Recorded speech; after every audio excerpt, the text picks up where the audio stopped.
La saga de l'Alliance israélite universelle, racontée par Georges Bensoussan, au micro d'Ariel Danan.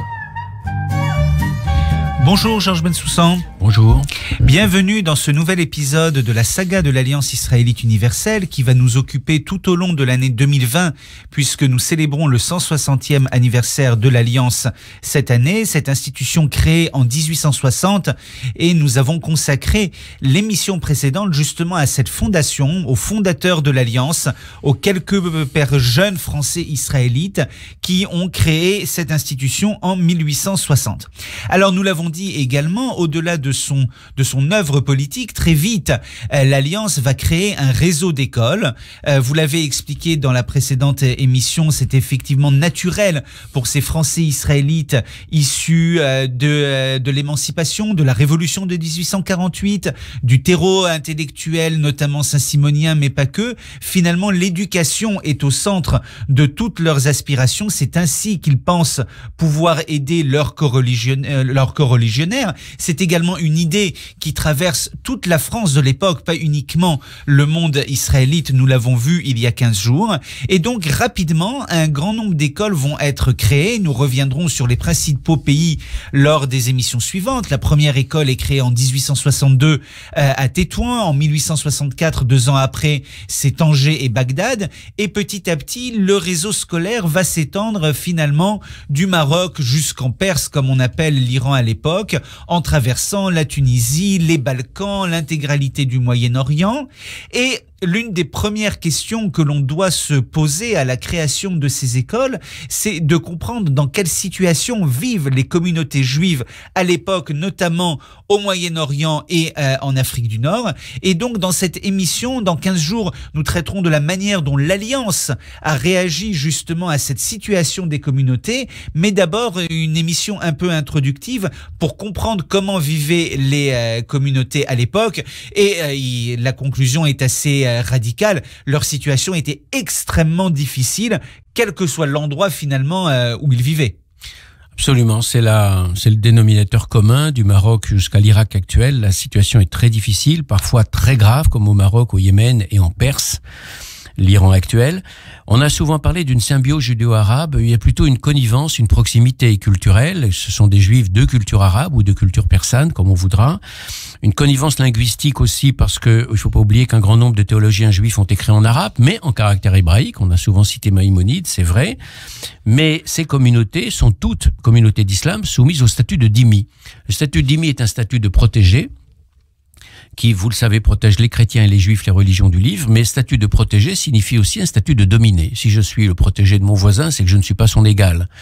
Et ce statut de protégé est pratiqué selon les lieux, selon les époques, de façon très différente, parfois de façon très rigide, très draconienne, parfois de façon beaucoup plus souple. Donc on ne peut pas faire ici une unité globale du monde arabo-musulman. La question qui se pose, c'est lorsque le colonisateur français ou italien ou anglais arrive dans ces pays arabo-musulmans, comment est-il accueilli?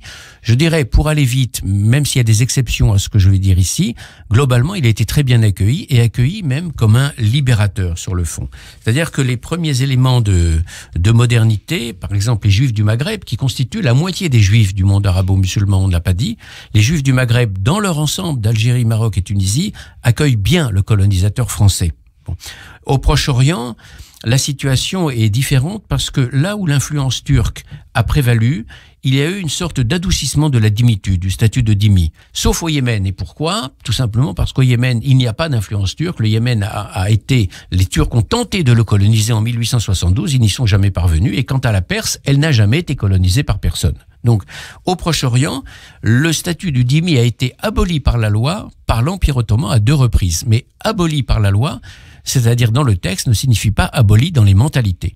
Dans les mentalités, quand on s'éloigne des centres du pouvoir, le statut de dhimmi est toujours prévalent. Et ce qui explique que la situation est très dure. J'ai parlé tout à l'heure du Yémen, j'ai évoqué également la Perse. On a des témoignages innombrables sur ces pays venus de l'Alliance, comme venus d'ailleurs de voyageurs, de diplomates, de médecins à l'époque, qui décrivent une condition juive qui est épouvantable, en particulier au Yémen. Bon. Je pourrais vous citer un texte d'un seul témoignage, parce qu'on n'a pas beaucoup de temps. C'est le témoignage en 1910 d'un envoyé spécial de l'Alliance qui vient d'Égypte pour savoir si on pourrait ouvrir ou non une école au Yémen. Il s'appelle Yom Tov Semar. Il est resté 3 mois au Yémen et il en a tiré le rapport suivant. On lit ceci: le Yaoudi, donc le juif en arabe, le Yaoudi est pour eux les Arabes yéménites, le serf sur lequel on a tous les droits. C'est un membre de la famille, c'est un parent très pauvre avec lequel on n'a pas à se gêner, mais auquel cependant on doit aider et protection. C'est une situation curieuse, une psychologie très particulière. Le juif, c'est la bête sur laquelle on cogne à tout propos, pour un rien, pour calmer ses nerfs, pour apaiser sa colère. Fin de citation. Mais est-ce que justement ce statut de dhimmi n'est pas compréhensible également par le statut des populations non juives, des populations musulmanes qui sont très loin d'être citoyennes? Donc la situation est aussi compliquée pour les musulmans qui vivent sous le règne de potentats absolument insupportables. Tout ce qu'on peut dire de la communauté juive et de la condition juive ou de la condition chrétienne est vrai pour les musulmans aussi. Alors quelle est la différence? Quand on dit que le dhimmi est un protégé, c'est-à-dire un dominé, la différence c'est que dans ces terres d'arbitraire et de violence pour tous, les peuples du livre, et en l'occurrence ici les juifs, sont soumis à plus d'arbitraire et plus de violence et plus de saleté et plus de manque d'hygiène et plus d'entassement et plus de promiscuité dans les quartiers juifs que tous les autres, et plus de meurtres par exemple, d'homicides que tous les autres. C'est-à-dire que oui, la condition est difficile pour tous, oui, l'arbitraire est vrai pour tous, mais elle est infiniment plus pour les juifs. Je donnerai un seul exemple qui distingue le dhimmi du non-dhimmi. C'est que devant un tribunal musulman, la parole d'un juif ne vaut rien. Un musulman peut témoigner contre lui, un juif peut apporter une récusation du témoignage, il ne sera pas écouté par le tribunal musulman. Et il suffit du témoignage de 2 musulmans pour accuser un juif, par exemple, de blasphème contre le prophète ou contre l'islam. Donc, rien qu'en matière de justice civile et justice pénale, on n'est pas du tout dans le même monde. Et c'est cette condition juridique notamment qui va faire que les Juifs accueillent avec tellement de joie le colonisateur, et même avant la colonisation, les Juifs, notamment les plus aisés, recherchent le statut de protégé européen, que ce soit français, britannique, italien, parce que justement, c'est une manière d'être protégé du droit des tribunaux musulmans qui leur sont constamment défavorables. Mais d'autre part, les premiers rapports de l'Alliance montrent que la condition juive est absolument catastrophique, notamment sur le plan socio-économique. Abandonnons un instant le plan politique, cela a des répercussions, la pauvreté est absolument endémique.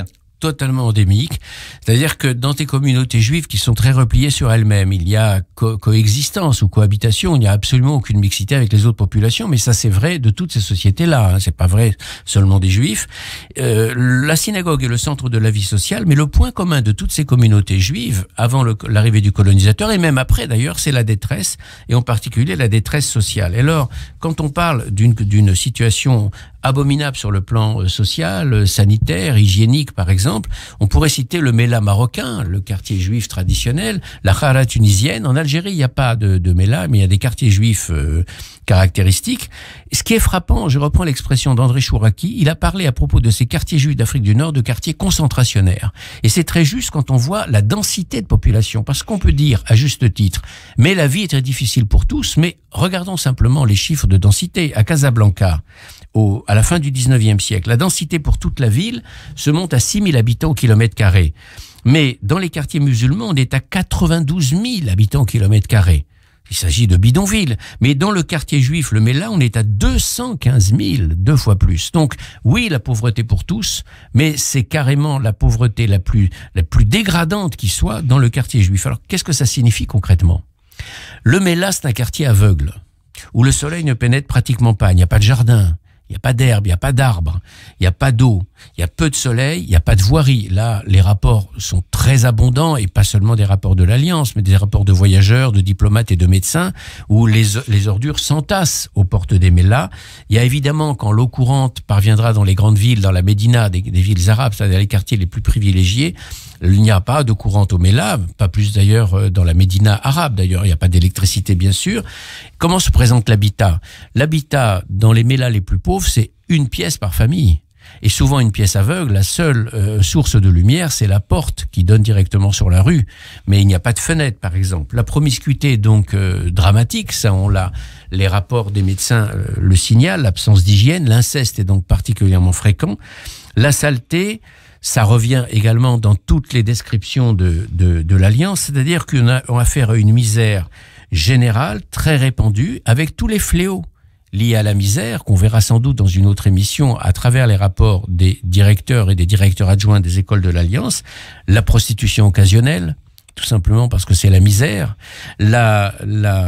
l'alcoolisme extrêmement répandu, les maladies, la teigne, le trachome, la tuberculose qui est à l'état endémique et pas épidémique. Et ce qui est très intéressant, c'est qu'il y a malgré tout peu de délinquance. Ça, c'est important à noter, alors qu'on a le terreau de la délinquance, le plus classique, tel qu'on le voit, par exemple, dans les enquêtes sociologiques en Europe. Il n'y a pas de délinquance ou peu de délinquance. Pourquoi ?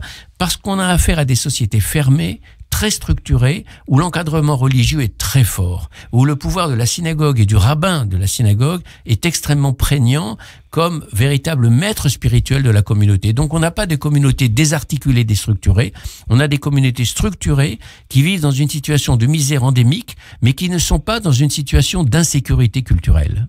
Et justement, est-ce que c'est pour cela, à votre avis, que malgré tous ces fléaux socio-économiques, il y a eu toujours une vie intellectuelle extrêmement riche? Absolument. Et notamment les rabbins, alors on peut penser au Maroc, mais on peut penser à toutes les communautés juives finalement d'Afrique du Nord et du Moyen-Orient. Il y a eu une production littéraire, poétique, intellectuelle, spirituelle, extrêmement riche. Est-ce que c'est dû justement à une société pauvre, mais qui en même temps structuré, essaye d'aider les membres les plus pauvres de sa communauté? Est-ce que c'est cela qui finalement a protégé les communautés juives? Sur le fond, vous avez tout à fait raison, ce ne sont pas des sociétés désarticulées, ce sont des sociétés misérables sur le plan économique, social et tout ce que l'on voudra, mais culturellement, non en tous les cas pour une partie des élites, et c'est justement le fait qu'il y ait une homogénéité culturelle et le fait qu'il y ait malgré tout une cohésion sociale et une solidarité envers les plus pauvres, on ne le laisse pas mourir de faim. Il y a une véritable solidarité, même si on est dans la misère la plus noire. C'est ce qui a permis aussi à une petite élite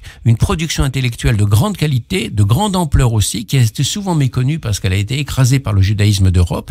Et on a souvent tendance à penser que parce que ces communautés étaient écrasées économiquement, elles étaient aussi des communautés tout à fait à la traîne, tout à fait archaïques sur le plan culturel. Mais pas du tout. Par exemple, on sait qu'il y a eu de très nombreux rabbins d'Afrique du Nord qui correspondaient avec des rabbins de Pologne, par exemple en hébreu, qu'on avait des rabbins de Marrakech ou d'ailleurs qui étaient abonnés à des journaux en hébreu publiés à Varsovie, par exemple. La vie culturelle n'a jamais cessé. Merci beaucoup Georges Bensoussan, nous nous retrouvons dans 15 jours. La saga de l'Alliance israélite universelle, racontée par Georges Bensoussan, au micro d'Ariel Danan.